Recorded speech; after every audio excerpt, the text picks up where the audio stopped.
ایک آدھ میل اور آگے گئے تو ایک ریٹائرڈ صوبیدار کے ساتھ ٹکر ہو گئی۔ اس زمانے میں فوجی ان پڑھ ہوا کرتے تھے۔ ایسے لگتا تھا جیسے فوج میں بھرتی ہونے کے لیے ان پڑھ ہونا لازمی تھا۔ ویسے بھی تعلیم کا رواج نہیں تھا۔ یہ عیاشی شہروں اور قصبوں میں ہی نظر آتی تھی۔ آج کل کی نسل کو شاید یقین نہ آئے۔ اس زمانے میں دیہات میں کہا جاتا تھا کہ تعلیم حاصل کر کے انسان بے غیرت ہو جاتا ہے۔ فوجی بے وقوف ایک اصطلاح تھی جو اس وقت کے فوجیوں کے لیے بجا طور پر استعمال ہوتی تھی۔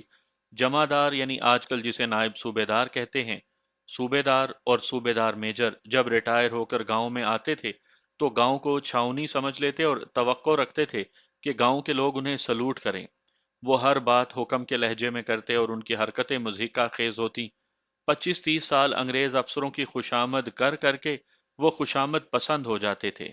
ایسا ہی ایک ریٹائر صوبے دار ہمیں ایک پگڈنڈی پر مل گیا۔ ہمیں اس پگڈنڈی پر نہیں چلنا تھا بلکہ اسے کاٹ کر آگے نکل جانا تھا۔ صوبے دار گھوڑے پر سوار تھا اور گھوڑے کے ساتھ ساتھ ایک خوبصورت کتیا جا رہی تھی۔ ہمارے ایک ساتھی نے ہمیں بتایا کہ یہ فلاں گاؤں کا صوبے دار ہے اور 3-4 مہینے گزرے پینشن پر آیا ہے۔ اس نے ہماری طرف دیکھا تو گھوڑے پر اور زیادہ اکڑ گیا۔ ہم نے اس کی طرف دھیان نہیں دیا لیکن ہمارے کتوں کا دھیان اس کی کتیا کی طرف چلا گیا جو اس کے گھوڑے کے ساتھ ساتھ چلی جا رہی تھی۔ ہم نے کتوں کی زنجیریں اتار رکھی تھیں اور کتے کھلے پھر رہے تھے۔ وہ سب کتیا کی طرف چل پڑے۔ ہمارے کتوں میں ڈسپلن تو تھا لیکن ڈسپلن کا چال چلن پر کم ہی اثر پڑا کرتا ہے۔ پریڈ گراؤنڈ اور بارکوں میں اور محاذ پر ڈسپلن قائم رکھنے والے فوجی کے متعلق کوئی بھی یقین سے نہیں کہہ سکتا کہ وہ دیہاتی کپڑے پہن کر ریڈ لائٹ ایریا میں نہیں جاتا ہوگا یا وہ شہر میں جا کر تاک جھانک نہیں کرتا ہوگا۔ ہم اپنے کتوں کے چال چلن کا خاطر خواہ اور تسلی بخش سرٹیفکیٹ نہیں دے سکتے تھے۔ سب سے پہلے تو ہماری ٹیم کے لیڈر بلکہ ڈکٹیٹر بولی نے کتیا کو سونگا، پھر یوبے کا ٹامی کتیا کے قریب گیا۔ ٹامی میں بولی کو چیلنج کرنے کی ہمت اور جرت تھی۔ ٹامی لڑاکا اور طاقتور کتا تھا۔ دوسرے کتے بھی قریب ہوئے۔ کتیا گھبرائی بھی اور شرمائی بھی۔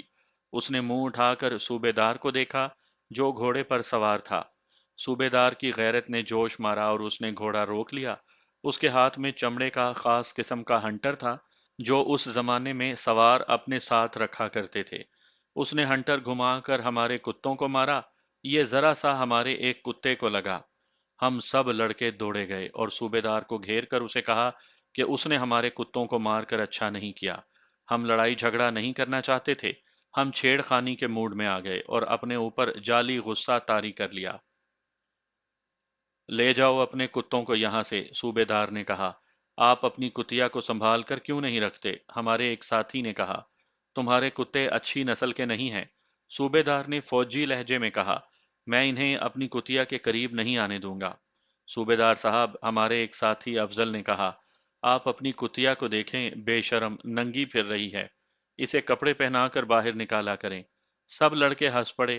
صوبے دار کا غصہ تیز ہو گیا۔ اس وقت اس کی کتیا ہمارے دو کتوں کے درمیان میں کھڑی تھی۔ اپنی کتیا کو لے جائیں صوبے دار جی، ہمارے ایک ساتھی نے کہا۔ وہ دیکھیں، ہمارے کتوں کا چال چلن خراب کر رہی ہے۔ صوبے دار نے واہی تباہی بکنی شروع کر دی اور ہم نے ہنسنا شروع کر دیا اور ساتھ ہی ساتھ کتوں کو پکڑ کر پرے لے گئے۔ چل آ بولی، افضل نے اپنے کتے کو پکڑ کر کہا، یہ کتیا تیرے قابل نہیں۔ بک مت اوئے، صوبے دار نے کہا، تو میری کتیا کو گھٹیا نسل کی سمجھتا ہے؟ ہم سب ہنستے ہوئے وہاں سے چل پڑے۔ صوبے دار کچھ نہ کچھ بولتا رہا۔ یہ تو چلتے چلتے ذرا شغل ہو گیا اور ہم اس علاقے میں پہنچ گئے جہاں ہمیں شکار کے ملنے کی امید تھی۔ ہمارے آگے زمین ختم ہو گئی اور ہم ایک وسیع نشیب کے کنارے پر کھڑے تھے۔ ہم اس کنارے پر چلتے گئے اور ہمارے راستے میں ایک کنواں سا آ گیا۔ یہ قدرتی گڑھا تھا جو کم از کم 6 قدم چوڑا تھا اور اتنا ہی یا ایک آدھ قدم زیادہ گہرا تھا۔ ایسے کنواں نما گڑھے ہمارے علاقے میں بہت تھے۔ یہ سیلابی پانی کے بنائے ہوئے تھے۔ برسات میں اوپر سے پانی گزرتا تھا اور زمین کو کھاتے کھاتے کنواں بنا دیتا تھا۔ کنویں کی تہہ کے قریب کہیں پانی کے نکلنے کا راستہ ہوتا تھا۔ جس ایسے گڑھے پر ہم کھڑے تھے اس کے نیچے تہہ کے قریب اتنا بڑا سوراخ یا شگاف تھا جس میں سے ایک آدمی پیٹ کے بل رینگ کر گزر سکتا تھا۔ یہ اس گڑھے میں گرنے والے پانی کے باہر جانے کا راستہ تھا۔